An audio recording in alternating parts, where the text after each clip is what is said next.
noite. Tá dando para me ouvir certinho? Tudo certo? Bom, Tô ouvindo. sucesso.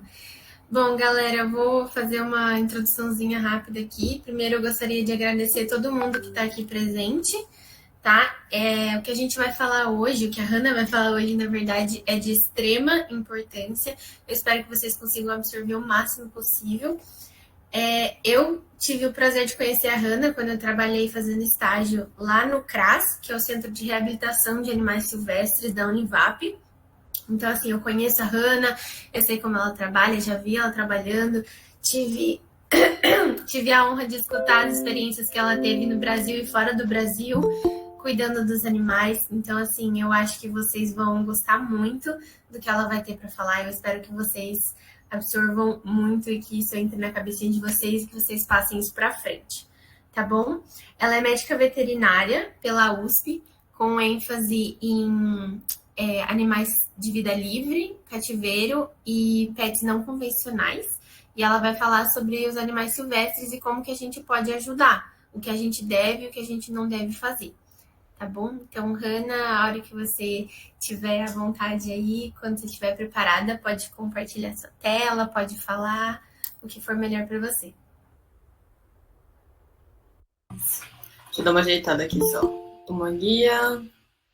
Eu não sei se eu perco a visão de vocês na hora que eu coloco aqui. Deixa eu ver que eu não lembro. Faz um tempinho que eu não uso o Google Meets. Vocês estão vendo? Sim. Certo? Vou colocar uma da apresentação. Tentativa. Minha gata tá querendo empurrar aqui que ela quer aparecer, gente. Espera só um pouquinho. Vou colocar aqui pra apresentar. Se tiver perguntas, a gente pode deixar para o final, tá, galera? Vocês podem mandar no chat e eu leio para a Hannah no final, aí ela vai respondendo vocês, tá bom? Tá. Gente, vocês estão me ouvindo bem? Tá tranquilo? Tranquilo. Então, tá bom. Deixa eu ver se eu consigo mudar de onde eu tô aqui. Eu acho que não. Não dá. Gente, só queria mostrar pra vocês que ela tá querendo aparecer aqui. Primeiro agradecer, né, pelo convite. E mostrar a minha gata que ela quer aparecer pra vocês aqui. Então, se ela não aparece, ela não sossega. Muito Né, linda. Muito sem vergonha. Então, pessoal, boa tarde. Obrigada, né, pelo convite. Eu fico muito feliz de falar com vocês hoje. Eu vou falar um pouquinho, né, da parte de animais silvestres e como que a gente pode ajudar. Amanda, se tiver pergunta pertinente ao momento, pode fazer sim. Eu troquei de aba agora, eu não vou conseguir ver as mensagens, mas você pode abrir o áudio e falar, não tem problema nenhum, tá? Tranquilo. Então tá. Então, gente, meu nome é Hannah, como a Amanda comentou. Eu trabalho como médica veterinária e responsável técnica na Univap, no Centro de Reabilitação de Animais Silvestres. Eu vou falar um pouquinho para vocês aqui do que acontece, né? Como que chegam os animais lá, o que acontece, se você encontrar um animal, o que você pode fazer ou não, certo? Aí, eu primeiro agradecer, né? Eu coloquei aqui o cartazinho que vocês compartilharam no Instagram, fiquei bem feliz. Eu sou um pouco devagar para Instagram, então eu compartilhei só esses dias. Mas eu fiquei bem feliz, assim, com a proposta de vocês. Eu acho que é uma coisa muito interessante, né? E uma parte de conhecimento geral que tem que ter. E por que a gente resolveu falar isso, né? Conversando com a Amanda, a gente viu que tem bastante, né? Assim, uma das principais causas dos animais que chegam para a gente lá no CRAS é a questão de conflito humano e fauna, né? Então a gente tem assim uma questão da proximidade das pessoas junto com o ambiente natural dos animais, né? Então acaba acontecendo vários tipos de conflito. E são conflitos grandes, né? Então, em momentos que tem desmatamento, em momentos que tem incêndios, que tem acontecido bastante também, né? E isso tem essa expansão do meio urbano. E os animais, eles se adaptam muito, né, nesse meio, assim, para sobreviver. Assim como a gente, quando tem esses desastres naturais, a gente tem que se adaptar muito, muito, né? A gente sofre muito com muitas coisas, os animais também. Da questão de procura de alimento, de ambiente e tudo isso. Né? Então, eu não sei se vocês conhecem esse conceito. Esse é o conceito de saúde única que vincula, né? Então, fala muito dessa questão geral, que a saúde do ambiente, a saúde dos animais e a saúde humana é muito vinculada, né? Se você tem desequilíbrio de um, você vai ter desequilíbrio do outro, né? Acho que o exemplo mais claro disso é a pandemia, né, que a gente tem. Então, assim, temos um problema ambiental aí, né? Então, a globalização permitiu, né, essa disseminação do vírus de uma maneira muito rápida. Teve um início, né, na China. Tem uma das teorias que fala que o início é por conta dos wet markets que eles falam, né? Então, aqueles mercados que têm muitos animais próximos para venda, e isso facilita muito, né, a mudança do vírus, que ele acabou se adaptando para conseguir contaminar humanos, né? E a gente tem, assim, se a gente não tem um ambiente saudável, a gente não tem pessoas nem animais que estão em condições adequadas de viver, né? E isso permite, assim, vai abaixar a imunidade, tanto das pessoas quanto dos animais, e vai influenciar na saúde geral. O que a gente tem visto bastante, né? A gente trabalha com animais, assim, a parte veterinária, que teve alguns casos de contaminação do vírus nos animais, né? Então, o Covid ele é importante, principalmente para alguns animais específicos, né? Então, assim, teve alguns casos de Covid, de tratadores que passaram Covid para grandes felinos nos Estados Unidos. Os animais ficaram doentes e o tratador não tinha manifestado sintoma. Então, era uma pessoa sintomática que chegou perto dos animais e os animais adoeceram. O contrário não teve, até agora não tem relato dos animais terem passado Covid para seres humanos, somente o contrário. E aí a gente consegue ver toda essa influência, né, bem próxima. Um outro exemplo também que tem é a febre amarela. Não sei se vocês lembram, um tempo atrás, a gente teve, né, um surto absurdo de febre amarela, e quem mostrava isso pra gente em qual região, né, que tinha esse vírus circulando, que é transmitido por mosquito, eram os primatas, né? Então, principalmente o bugio.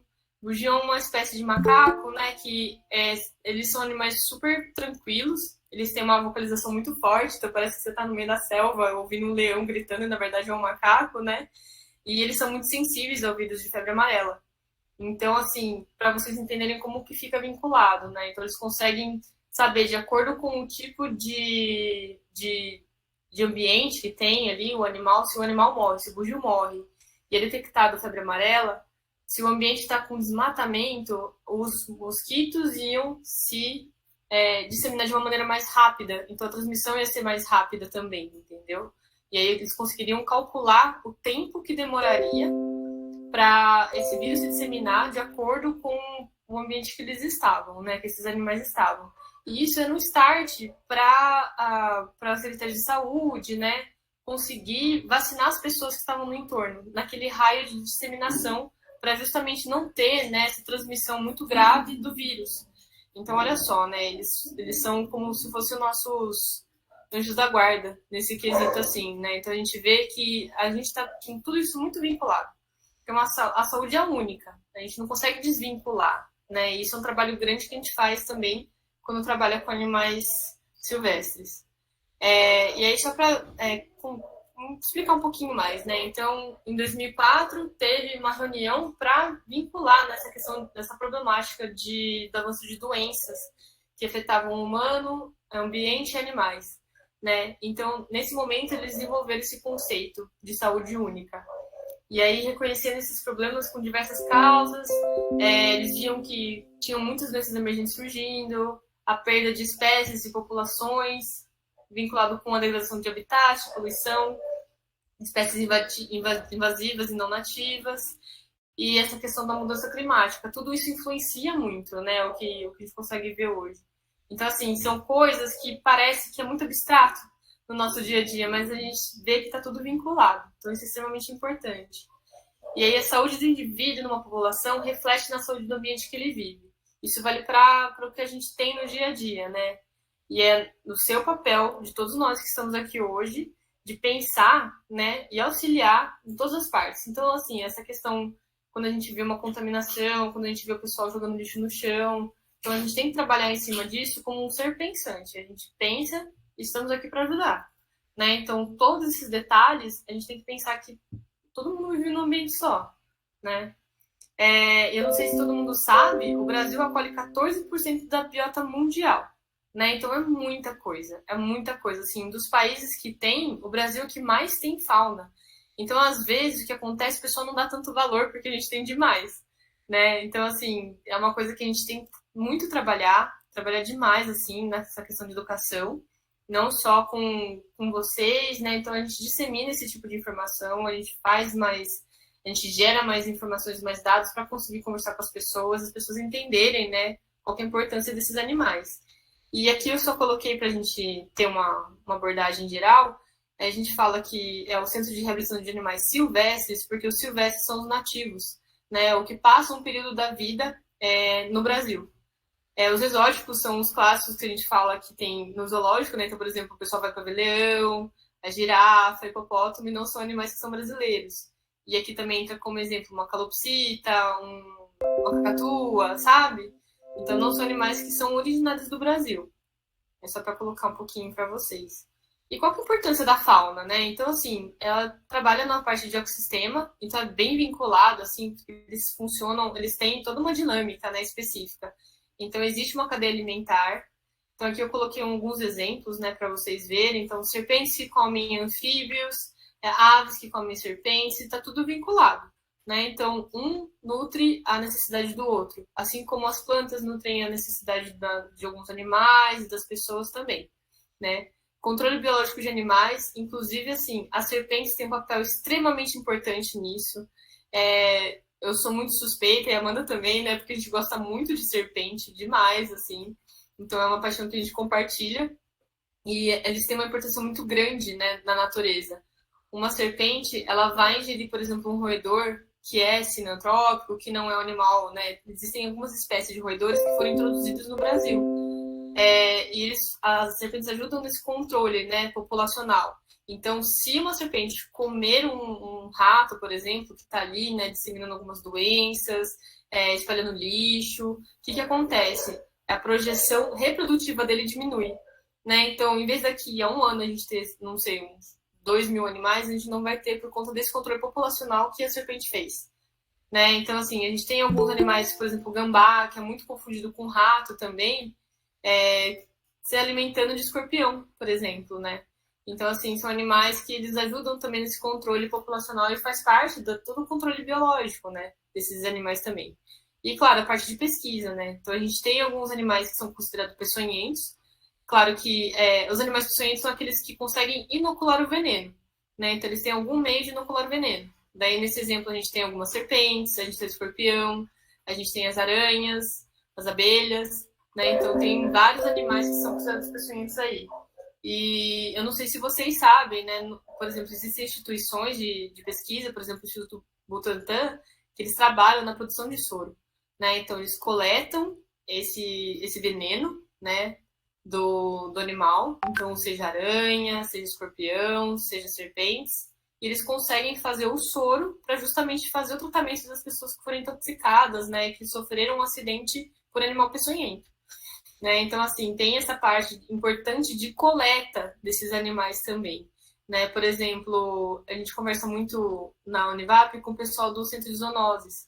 E eles têm esse trabalho. Então, se você encontrar um escorpião na sua casa, você entra em contato com eles.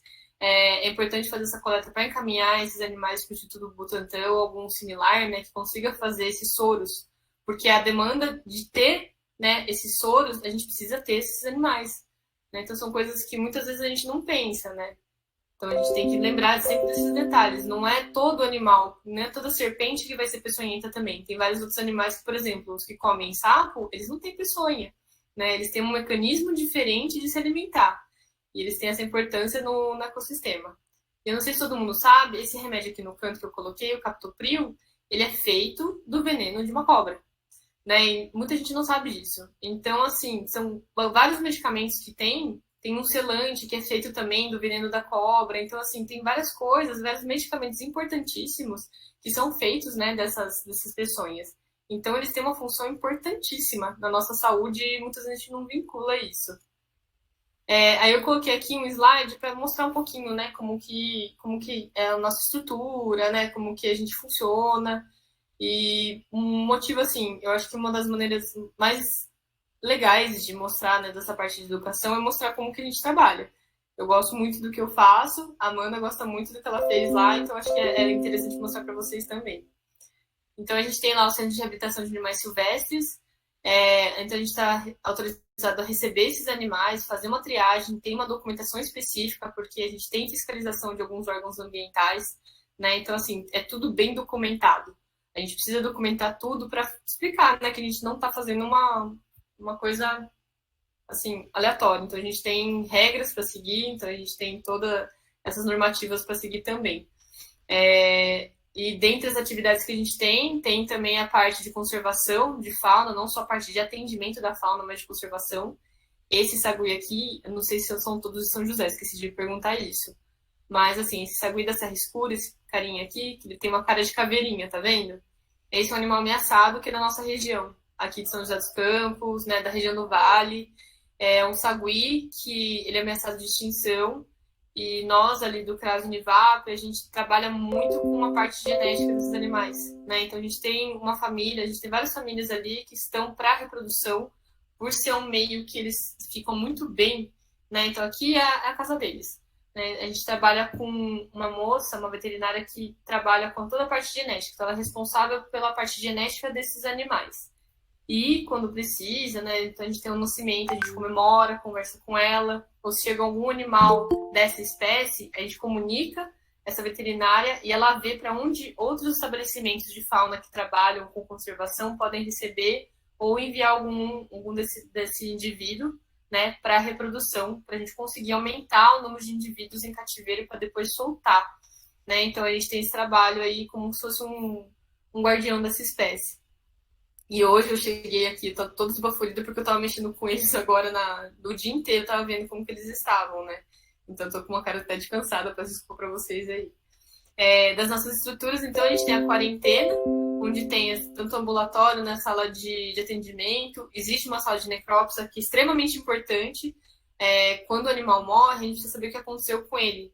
Então, o que eu falo sempre, o histórico é extremamente importante quando eles chegam pra gente, tanto para conseguir fazer o tratamento adequado, quanto para detectar doenças, né, que possam ter. Isso eu falo bem na parte veterinária mesmo, né?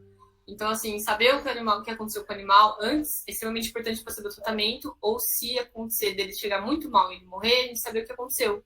E se precisa, de repente, mandar uma amostra desse animal, né, para ver se tem alguma doença importante, assim, na parte zoonótica. Então, assim, primatas no geral, por ter muita proximidade de humano, a gente sempre manda amostra para o centro de zoonoses. Mamíferos, né, que podem ter, porventura, raiva, né, o vírus da raiva, a gente coleta também e manda para o centro de zoonoses. As capivaras, quando chega, sempre manda uma amostra para o centro de zoonoses também para ver febre maculosa. Então, a gente ajuda nessa parte de vigilância epidemiológica, né, da questão de doenças nas pessoas também. Então, a gente faz tudo isso ali naquele cantinho. Tem a parte de análises clínicas, que a Amanda vai voltar agora com a gente, né, Amanda, de quarta-feira. E aí vai fazer parte dessas análises desses animais que entram, então ver como que eles estão de saúde. E a gente tem uma área com recintos grandes, né? Então tem a estrutura... Hoje não existe mais o serpentário científico, é mais a estrutura do serpentário. E os recintos que a gente usa para a reabilitação dos animais. Então é uma estrutura grande. A gente não tem visitação, até porque a ideia desses animais é não terem vínculo com as pessoas, porque nem todas as pessoas são, assim, gostam de animais, muitas têm medo e acabam matando esses animais, assim, por desconhecimento. Então, uma das nossas funções dessa conversa é justamente isso também, para esclarecer, né? Eu queria que vocês perguntassem tudo o que vocês quiserem perguntar sobre mitos e verdades, assim. Eu adoro conversar sobre isso, acho que tem muita coisa, né, para conversar. A gente que trabalha, assim, diretamente com os animais, a gente ouve muita coisa. Então é interessante desmistificar também, sabe? E aí, os motivos que chegam, né, assim, os animais pra gente. Acidentes de carro, então atropelamentos, né? Agressões físicas por humanos, infelizmente, é bem comum. Feridas provocadas por armas. Ano passado a gente recebeu 7 animais com tiro, né? De chumbinho, com tiro de... Tem um outro nome do projeto que eu acabei esquecendo agora. Mas, assim, são animais que... O animal simplesmente está ali, né? Principalmente urubu, foram acho que 3 urubus com tiro que a gente recebeu, porque simplesmente estavam ali e as pessoas não gostam, né? Mas assim, existem estudos falando que pessoas que machucam animais têm uma tendência muito grande de machucar pessoas também. Então, assim, também é uma coisa que a gente fica de olho E toda vez que eu vejo, né, assim, as pessoas vêm falar, nossa, ó, eu vi pessoa tal fazendo isso, agredindo animal e tal, notifica, né, faz um boletim de ocorrência, porque a chance dessa pessoa machucar alguém é muito grande. Né? Tem estudos falando que os serial killers sempre começam com animais também. Então, eles treinam as técnicas deles em animais, depois passam para as pessoas. Então, tem um vínculo muito forte nisso daí, tá? As queimaduras também, a gente recebeu algumas, não só de fogo, mas de choque também, choque elétrico também, fica com uma queimadura muito forte, né? E briga entre animais. Então, de repente, cachorro, gato que atacam uma ave, é bem comum também. Tem vários estudos falando que os cães e os gatos que ficam fora de casa, eles matam muito outros animais, muitos outros. Principalmente aves, lagartos, eles acabam pegando muito bicho, né? E isso, assim, isso é extremamente ruim para a fauna. Fora a questão de disseminação de doenças, tanto para o animal que foi ferido, quanto para o animal que está agredindo, né? Então, assim, tem vários tipos de doenças que um passa para o outro. Isso vale também da gente para os animais, não é só dos animais para a gente, né? Então, um dos casos clássicos que eu sempre falo é herpes vírus de boca, assim, das pessoas.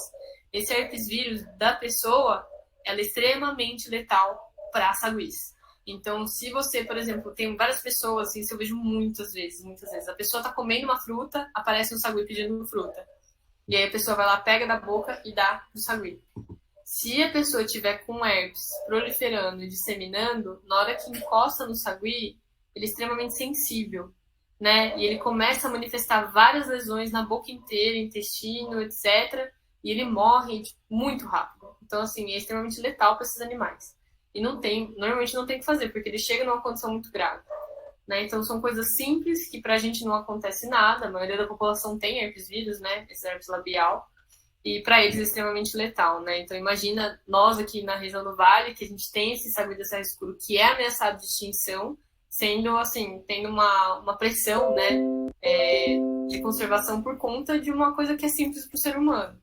Então, são coisas pra gente se atentar. Então, não deixar lixo no chão também é muito importante. Às vezes a pessoa come, né, e joga o papel no chão. Isso vai gerar tanto resíduo, né, entupir esgoto, gerar inundações, etc. Mas também pode levar doenças para os animais, né? Então isso é importante, a gente tem que pensar nesses detalhes.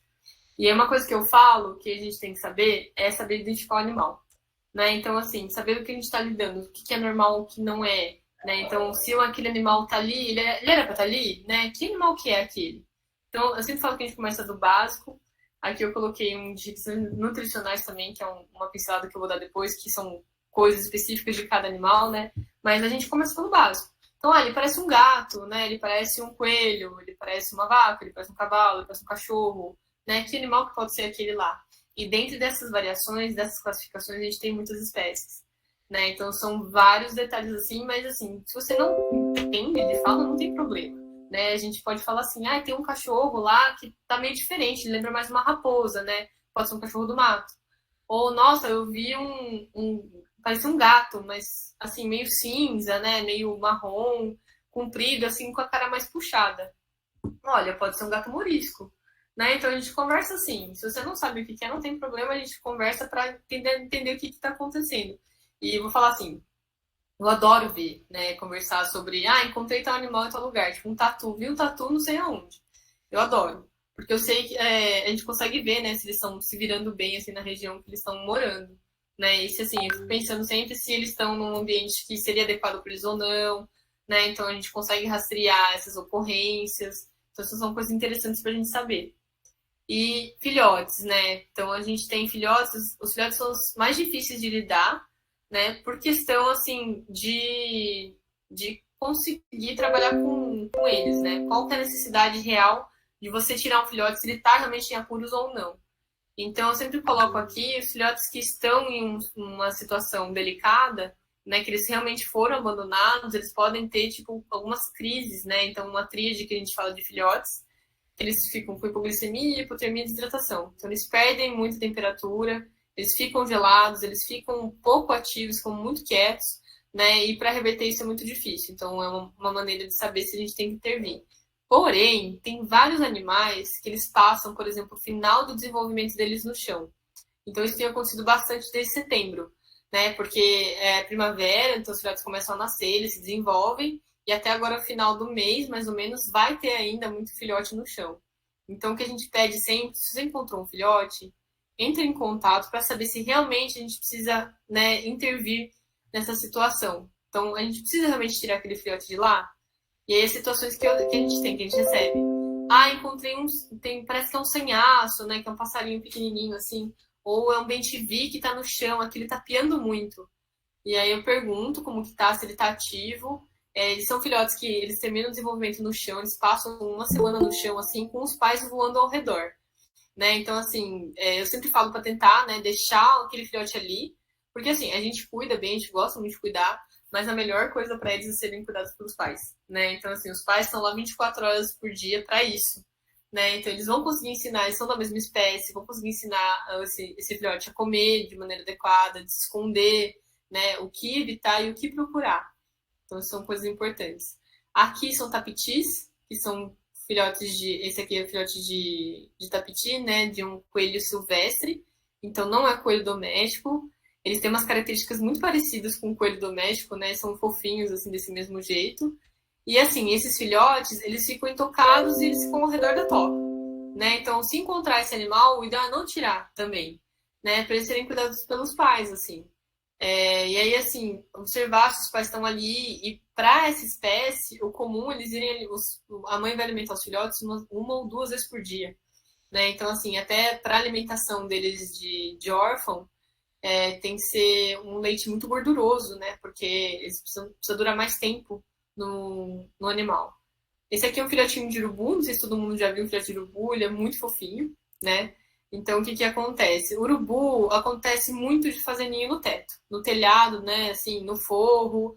E periquitão também, né? Esses maritaquinhos aqui, o periquitão, eles fazem ninho nos forros das casas. E isso, assim, gera uma bagunça absurda, né? Faz um bafafá absurdo, eles roem fio, né? No caso dos maritacos e tal.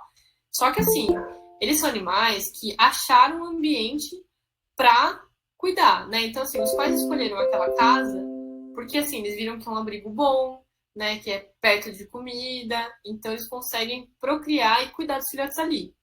E aí, assim, existe uma lei ambiental federal que é muito forte, que fala da questão dos maus tratos com os animais. Se você mexer no ninho, isso é um crime ambiental, é taxado como um crime ambiental. Né? E por mais que eles estejam na sua casa, também é a casa deles. Então, o indicado é deixar esses animais se desenvolverem, irem embora, e aí você fecha aquele ambiente para não ter mais a volta. Porque se eles fazem um ninho, isso vale pandurinha também, tá? Na churrasqueira, assim, é arrodo, tem um monte.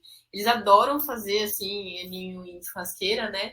E, assim, o correto por lei é deixar eles se desenvolverem. Eles vão ficar lá até terminar de se desenvolver e vão embora depois, né? E aí, assim, eles estão protegidos por lei. É a mesma coisa que alguém chegar na sua casa e te expulsar de lá, né? Então, te jogar para fora, uma casa, um direito que é seu. Então, eu sempre falo isso quando tem, né, esses animais em forro. A mesma coisa vale para gambá também. Tem muito gambá que fica em forro, né, da casa. Esperar ele sair e realmente fechar para não voltar. Porque se eles uma vez descobriram que aquilo é uma boa casa, eles vão continuar voltando, né? Então, tomar esse cuidado. E, por exemplo, filhotes de gambá, que eu não sei se todo mundo sabe, né? Gambá, que é esse carinha aqui, ó. Essa aqui é uma mãezinha. E eles têm uma bolsa, chama marsúpio, que é igual aquela bolsa do canguru, sabe? Eles são marsupiais também. E aí fica ali os filhotinhos dentro da bolsa. E muitas vezes as pessoas acham que, por exemplo, um filhote desse tamanho aqui, com esse desenvolvimento, né? Um filhote de gambá que já tem pelinho, já tá com o olho aberto, já tá se movimentando, muitas vezes ele já está apto para se virar sozinho, mesmo não parecendo que está apto a se virar sozinho, né? E muitas vezes as pessoas pegam. Então, assim, uma maneira que a gente consegue ajudar muito esses animais, se você encontrar, a gente pede sempre no CRAS para tirar uma foto e encaminhar por e-mail, que daí a gente consegue conversar, né? Ver o que está acontecendo, entender a situação e ver a melhor saída para aquele animal. Existem situações, claro, se o animal está com sangramento, né? Se ele está com massa quebrada, aí tem um encaminhamento, assim, para a gente, e normalmente é feito pela Polícia Ambiental. Tá? A Polícia Ambiental e bombeiros, eles têm um treinamento próprio para fazer essa captura desses animais sem machucar mais ele, se ele estiver ferido, e sem machucar a pessoa, né? Então, assim, a gente tem todo um treinamento, né? A gente faz isso com os meninos que fazem estágio com a gente, para saber fazer a contenção deles de maneira correta e não machucar ninguém, né? Então, tem tudo isso. Esse aqui é um filhotinho de sabido sarra escura, eu coloquei também para ilustrar para vocês, muito bonitinho. Uma corujinha buraqueira. Nessa fase de desenvolvimento, eles ficam próximos dos pais e ficam para fora da toca. E esse aqui é um queixadinho que chegou também, que ele tinha sido encontrado, assim, caído. Ele estava na tríade, né? Ele estava todo frio, ele estava caído, ele estava sem responsividade. E a gente foi cuidando dele. Aí isso aqui só para ilustrar para vocês, né? Então, essa é uma das situações que vem pra gente. Esse aqui é um suiriri, né? É um pássaro comum aqui na região. E ele bateu no vidro. Então essas colisões de vidro são muito frequentes também, né? Aqui até, como ele estava ruimzinho, eu consegui pesar 36 gramas, 37 gramas, né, de peso. Então a gente tem vários animais de vários portes, então às vezes chega um beija-flor de 10 gramas, às vezes chega uma capivara de 60 quilos, então a gente tem vários portes, né, de animais que chegam pra gente. E esse trauma de vidro é muito comum também, né? Então, assim, a janela aberta, eles não sabem diferenciar, né? Então eles vão e batem direto no vidro, assim. Tem alguns projetos que eles ajudam, né, a entender um pouquinho como funciona. O ideal é ser mais escuro o vidro, para eles não realmente, ou eles verem um reflexo deles, né, e fugir, desviar. Uma coisa que eu vi que é muito simples, né, é cortina. Se você colocar cortina, já é uma barreira física, visual para eles. Então eles conseguem entender que ali não dá para passar, que é como se fosse um muro.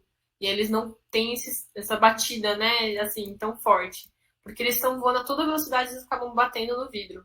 E aí, às vezes, assim, muitas vezes o animal chega nesse estado aqui e ele não consegue se recuperar. Às vezes o animal ele bate, ele fica um pouco tonto e já vai embora, né? Senão, assim, se ele ficar mais que, por exemplo, uma meia hora no mesmo lugar, ou tá com realmente muita dificuldade, o ideal é acionar, né, assim, os órgãos ambientais para fazer esse recolhimento, certo? Ataque para animal doméstico também é bem comum. Aqui um gambazinho, todo cheio de mordida, coitado. Então eu coloquei essas imagens um pouquinho forte, né? Mas assim, só para ilustrar, né? Os cachorros, eles acabam, por curiosidade, por defesa de território, eles pegam esses animais, eles vêm bem ferradinho pra gente. A maioria dos ouriços também, os ouriços cacheiros, né? Então, que tem muito espinho, eles têm um cheiro muito forte, atraem muitos cachorros, né? E muitas vezes as pessoas, na verdade, assim, o cachorro vai pelo cheiro, morde o ouriço e fica com o espinho na boca. Mas o ouriço, ele também, assim, ele consegue escapar, mas ele fica muito machucado, né? Então, até quando eu vejo que tem um pessoal que comenta, meu cachorro tá cheio de espinho de ouriço e tal, não sei o quê, eu sempre pergunto para as pessoas como que tá o ouriço, porque eu sou da outra frente, né, de veterinários que recebe esse animal que fica ferido, né? Então, assim, ele fica com a coluna fraturada, fica com uma patinha fraturada. Então, é importante rastrear e ver o que está acontecendo, né? Pra justamente não acontecer mais fatalidades, assim. E aí, assim, os animais que chegam... Oi? Vou dar uma interrompidinha, você falou que podia. Uhum. Teve... A Wanda tá perguntando, ela falou assim... Já aconteceu de um passarinho entrar na minha casa e eu não conseguia sair. Abri todas as janelas, mas ele insistia em tentar sair por uma outra janela, que não abria. Nesse caso, teria como direcionar esse passarinho para a janela aberta? Então, o que eu peço sempre para fazer é tentar apagar a luz da casa e deixar aberta as janelas que normalmente eles vão para fora, né? Ou você pode tentar tocar ele com uma toalha. Então, vai tocando ele com a toalha, assim. Se você for no sentido oposto da saída, a tendência deles é fugir. E aí nisso eles conseguem ir embora. Ah, entendi. Muito obrigada. Imagina. Teve mais uma mensagem aí? Teve comentário da Érica falando que ao redor da casa dela isso. Aí aqui, né, só para mostrar um pouquinho, a parte do laboratório. Então, assim, os animais que chegam pra gente, todos a gente faz exame de fezes para ver se tem algum parasita, né, se precisa ser tratado ou não. E junto com isso, não são todos os animais que a gente faz exame de sangue, são aqueles que é necessário fazer, né, a coleta e exame de sangue. Aqui, só para ilustrar, é uma jiboia, né, então a gente coleta sangue de tudo quanto é bicho e de tudo quanto é porte. Né? Se a gente vê que está precisando, a gente vai coletar para avaliar. Né? E aqui, só para mostrar para vocês como que são as células, né, desses animais, as hemácias, né, células vermelhas, assim. De aves e répteis tem um núcleozinho assim, então é diferente, fica nesse aspecto. Mas são cuidados que a gente tem também com esses animais lá. Né? E aqui um pouquinho das atividades. tem aqui, né, a gente faz muito enriquecimento ambiental, então os alunos da biologia nos ajudam muito nessa parte, né, para conseguir deixar uma interatividade, o período de estadia deles com a gente, né, mais agradável, né. Então, se a gente... É a mesma coisa que colocar, por exemplo, uma TV na internação, assim, de pessoas, para se distrair mesmo, não ficar entediado. E a gente faz raio-x em serpentes, aqui teve uma roçadeira que passou em cima, né? Aqui é uma cascavel que passou com a gente, que estava com um machucado na barriga. Aqui um gambá que sofreu queimadura, então a gente passou também por um atendimento intensivo dele, né? De dor e tudo mais. Aqui é nosso aparelho de laser terapia que a gente faz. Aqui é um especialista, né? Um veterinário que trabalha com oftalmologia, que estava fazendo ultrassom ocular, né, na coruja para a gente ver se ela ia voltar a enxergar.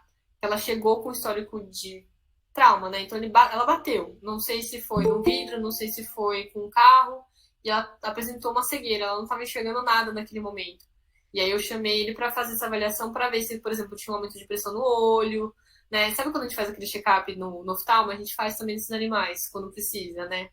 E aí, para avaliar, esse animal voltou a enxergar, ele foi solto depois, assim, sabe? Então, são coisas interessantes para a gente ver, né? E, claro, se precisa de cirurgia, não são todas as cirurgias que a gente consegue fazer lá no CRAS. Então, a gente leva os animais para outras clínicas também, que tem essas pessoas, os veterinários especializados em cirurgia, para fazer. Né? Esse aqui é uma mão pelada, é um parente do guaxinim, daqueles desenhos, né? Que veio com uma fratura de coluna, e tinha sensibilidade na perna, então a gente foi tentar fazer cirurgia para ver se resolvia, né, essa lesão da coluna dela, assim. Então são coisas que a gente faz lá. E aí a gente tem umas situações assim, a gente trabalha muito com terapia integrativa também, que a gente vê uma resposta excelente neles. Esse aqui é o beija-flor, ele tinha 8 gramas quando ele chegou, e esse barulho é ele falando, ele vocalizando, né. Aqui a veterinária que trabalha comigo, a Mariana, ela estava fazendo cromoterapia para aumentar a atividade desse beija-flor. Beija-flor, não sei se todo mundo sabe, a alimentação base deles é de insetos, né? Então, eles usam o néctar para conseguir ter energia e caçar esses insetinhos. E quando eles não conseguem ou caçar um inseto ou ter essa energia, eles entram em estado de torpor, que a gente fala, parece um coma. Né? E esse beija-flor chegou assim pra gente, ele estava parado, travado, assim, parecia que ele tinha tomado um susto e ficou parado. E a gente foi fazendo a terapia suporte para ele, né, para conseguir voltar, e aqui é um desses casos.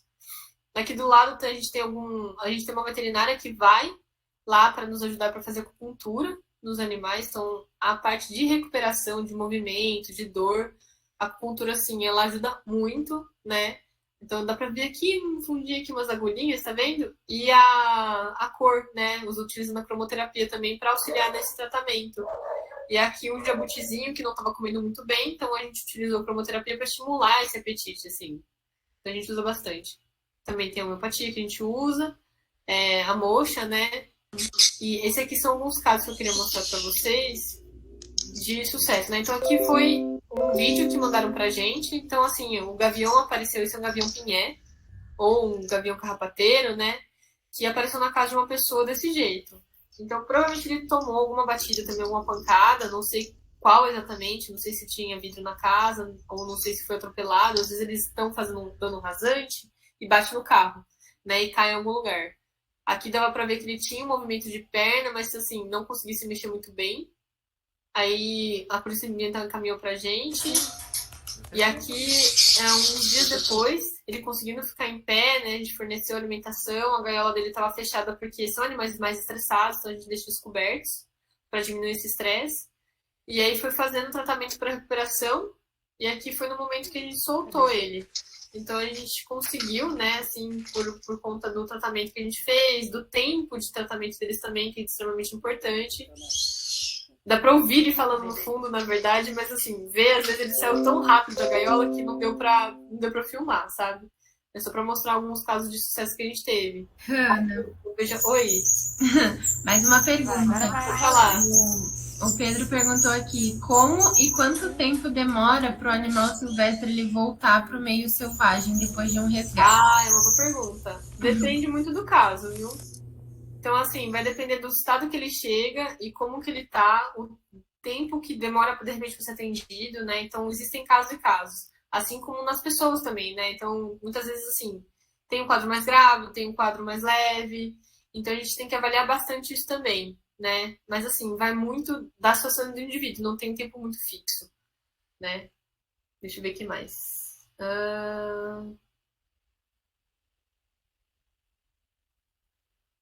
Obrigada, capitão.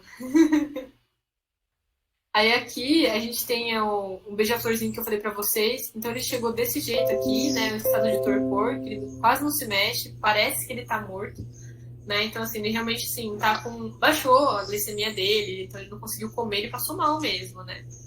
É como se fosse um desmaio. E aí, esse aqui foi o caso da Mariana, esse aqui é pra ilustrar, né? Da glicemia deles, que é um pouquinho mais alta. E aí fez a alimentação, aquele videozinho que eu mostrei pra vocês, sofromoterapia. E o ideal nosso, como é fazer essa reabilitação para soltura, esse aqui foi nosso teste de voo. Então, é muito engraçado, né? Porque depende muito do porte do animal também. Então, a gente tem animais pequenos e uma gaiola pequena é um recinto gigantesco para esse animal, né? Então, aqui a gente colocou ele dentro da gaiola para ver se ele estava voando bem. Então, dá para ver assim, que ele está voando, ele consegue enxergar, né? Então, ele estava muito bem para ser solto. Isso aqui é a nossa gaiola de reabilitação. Muitas vezes a gente usa recinto, né? Lá na nossa rotina. E aqui foi na hora que a gente foi soltar ele, né? Que deu certo soltar. Ele foi embora. Eu olhei pra trás, foi embora. E assim a gente consegue cumprir nosso papel, né? Aí aqui também para mostrar que a gente também cuida de todos os seres, não só os pequenininhos, os gigantes, mas também as serpentes.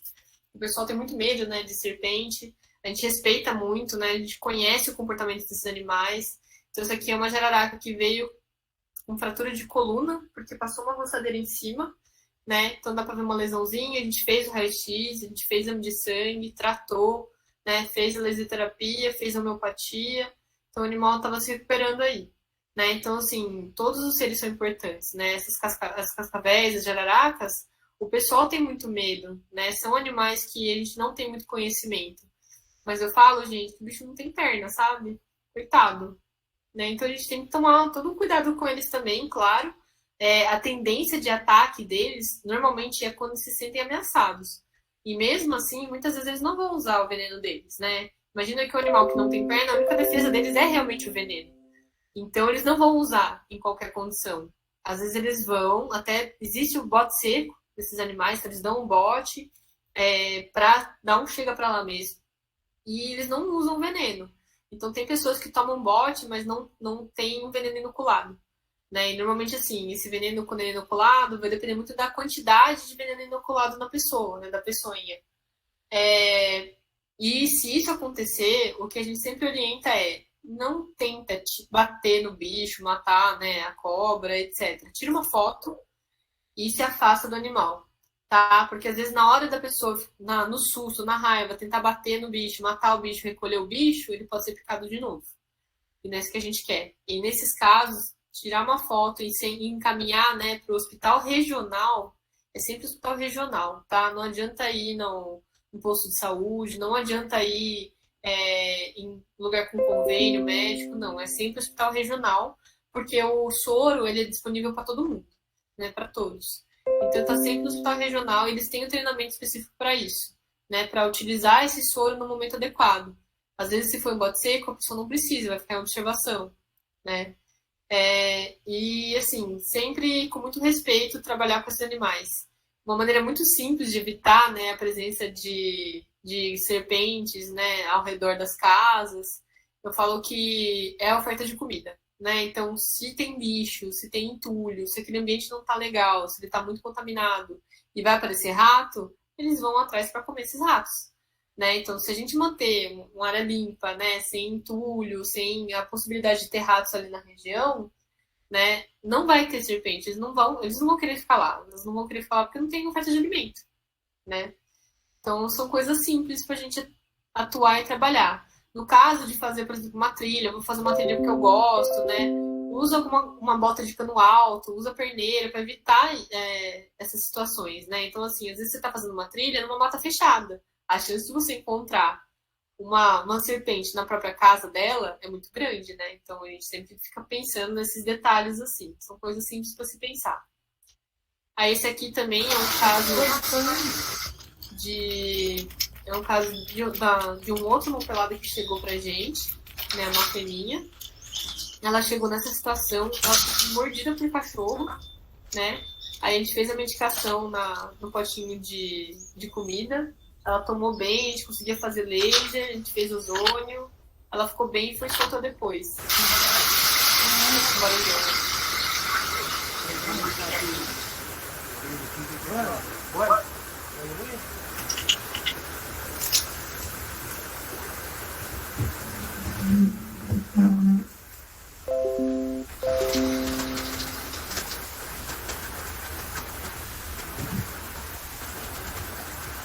A gente acha que vai abrir a caixa, depois você correndo na hora, demora um pouquinho.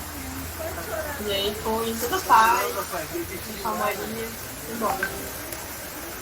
Então, a gente trabalha para conseguir fazer essas coisas, né?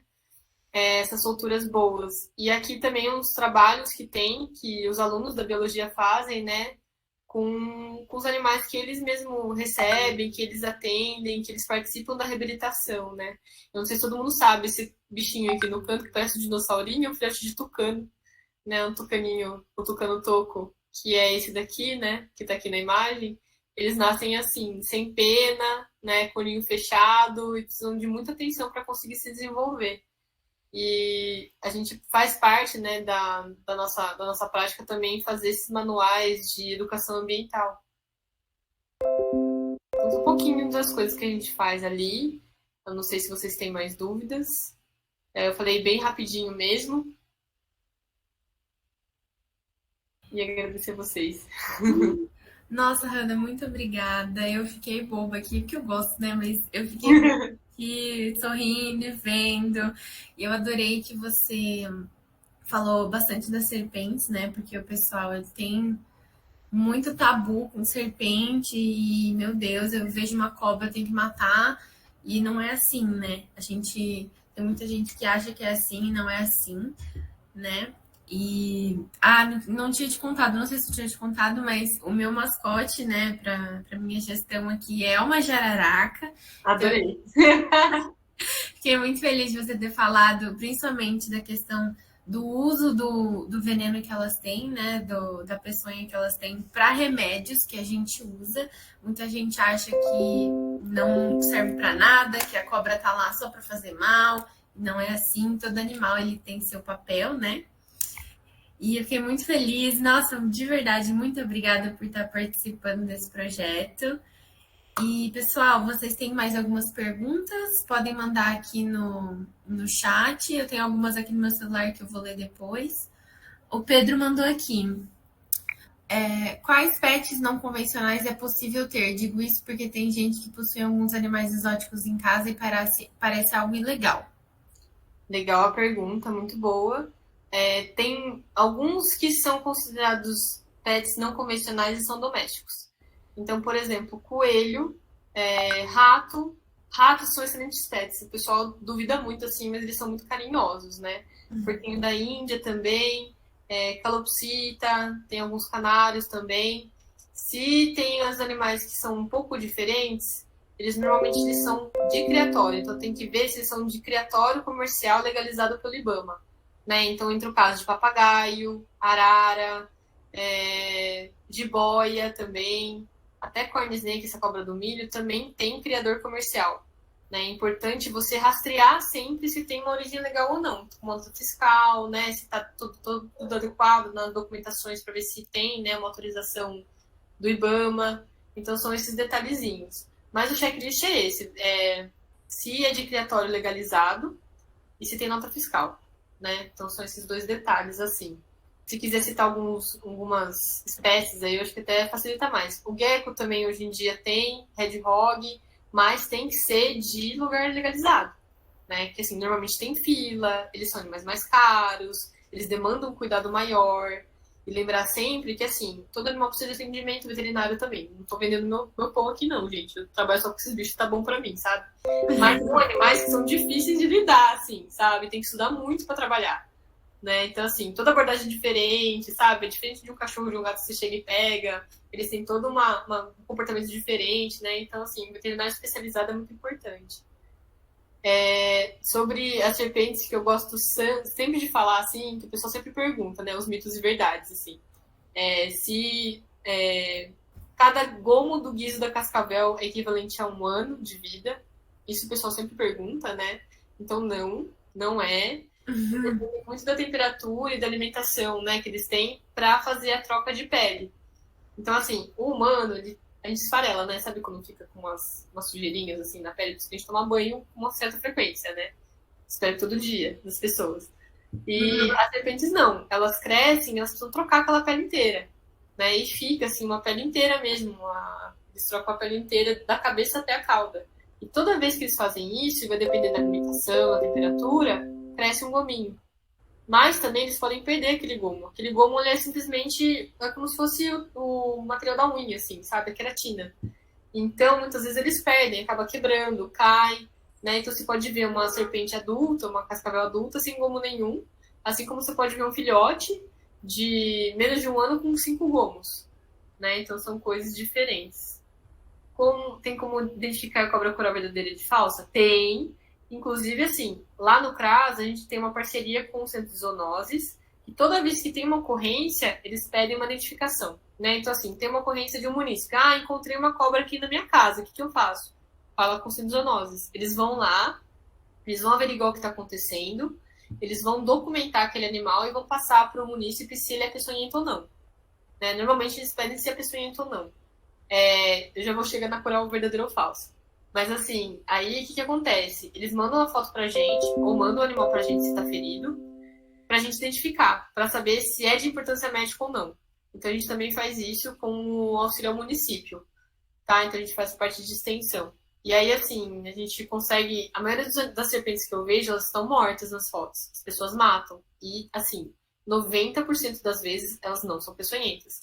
É papa-lesma, é coral falsa, né? Eu não sei se vocês sabem, a coral verdadeira, ela come outras serpentes. A alimentação delas é comer outras serpentes, né? Então, assim, as pessoas têm muito medo de coral verdadeira e, na verdade, são animais extremamente calmos, muito difícil de achar porque elas ficam no meio de folhagens, na terra, assim. E é o tipo de dentição, cobra tem dente e cobra tem tudo quanto é tipo de dentição.